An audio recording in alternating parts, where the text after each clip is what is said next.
How Fly Saved the River. Today, there are many rivers, but at the beginning of time, there was only one river. First of all, rivers was home to many animals. The animals loved their river, and they cared for it deeply. The water in the river was cold and refreshing.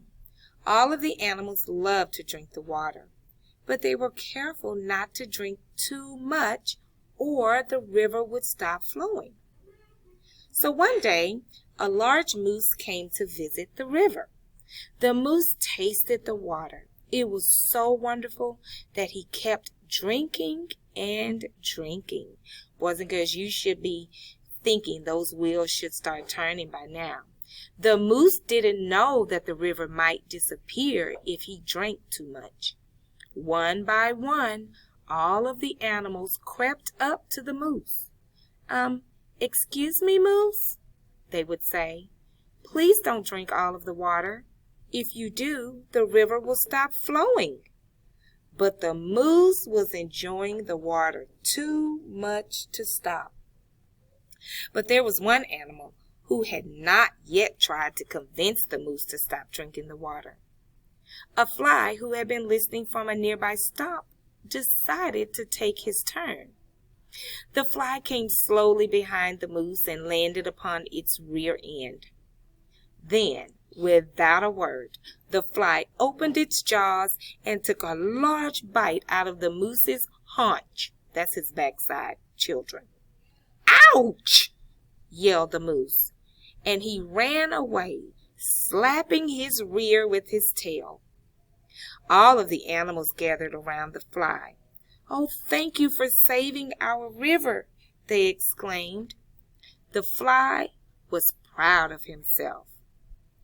I may be a small creature, he thought, but I have much to give the world. And I want you to think about the theme or the lesson in that story. I'm going to read the second story.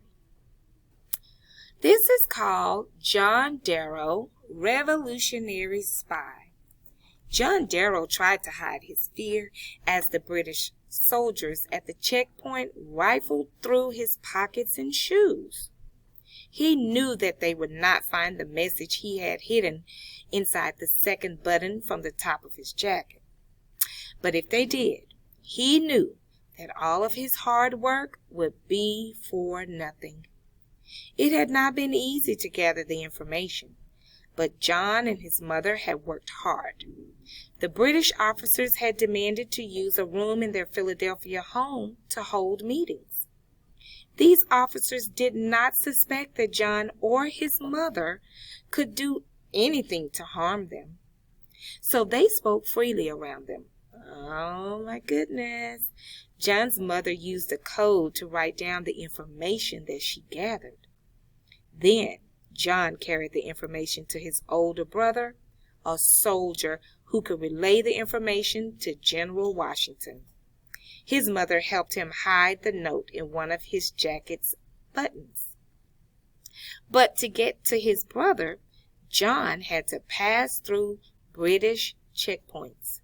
These checkpoints were meant to prevent exactly what John was doing, carrying information to American soldiers so that they would be prepared for what the British had planned.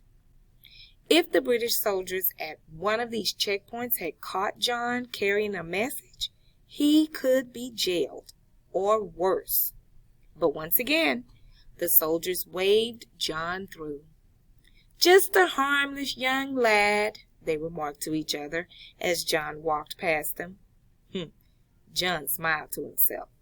He knew that, although he was young, he was doing important work. He thought about how the coded message in his jacket button might change the course of the war, and continued his journey. Now, as a reader, in my mind, I'm already thinking about some of the similarities between the first text and this text. Think about the fly, and then think about John. Let's have a look at what the questions say. We're going to look at the questions. Number 1 says, an idea presented throughout the story, How Fly Saved the River, is A, getting plenty of rest, B, using force to solve problems, C, giving gifts to friends, or D, conserving natural resources. Number 2, which is an important lesson that the characters learn in both stories? F, it's important to be honest. G, always ask nicely for what you need. H, even small creatures can have a big impact.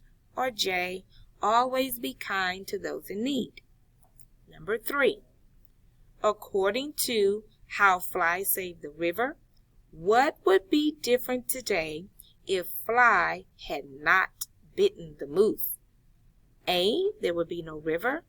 B, there would be no flies. C, there would be no bears. Or D, there would be no water. Number 4, an idea presented throughout the story John Darrow, Revolutionary Spy, is F, keeping secrets. G, reading messages. H, going to jail.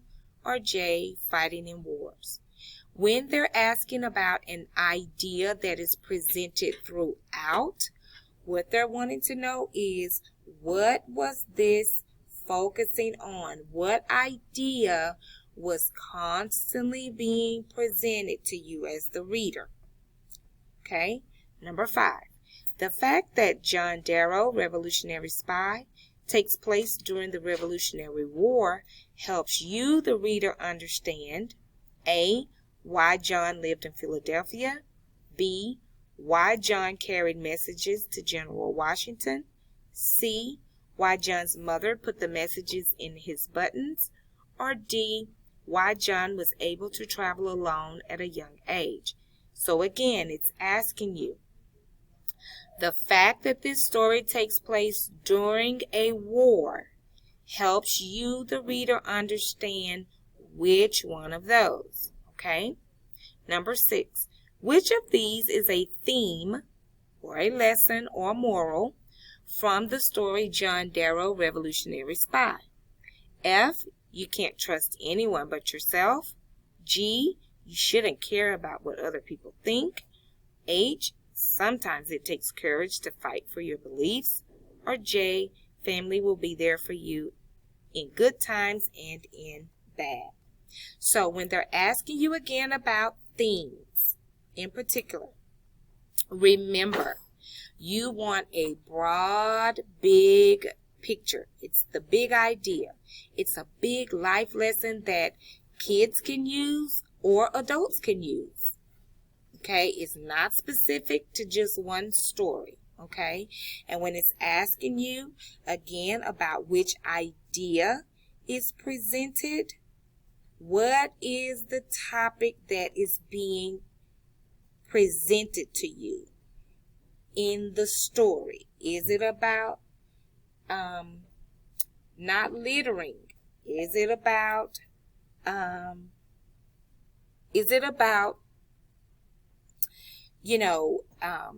being responsible? When you're borrowing other people's things, think about what the idea is that is being presented, the topic that's being talked about. Okay, so I'm going to scroll back up to the top very quickly, and I'm going to reread again and give you your options. You can scroll down to read it on your own, or you can listen to both selections. Then you're going to choose the best answer to each of the questions that I've just read for you, and you're going to record your answers in the text entry box.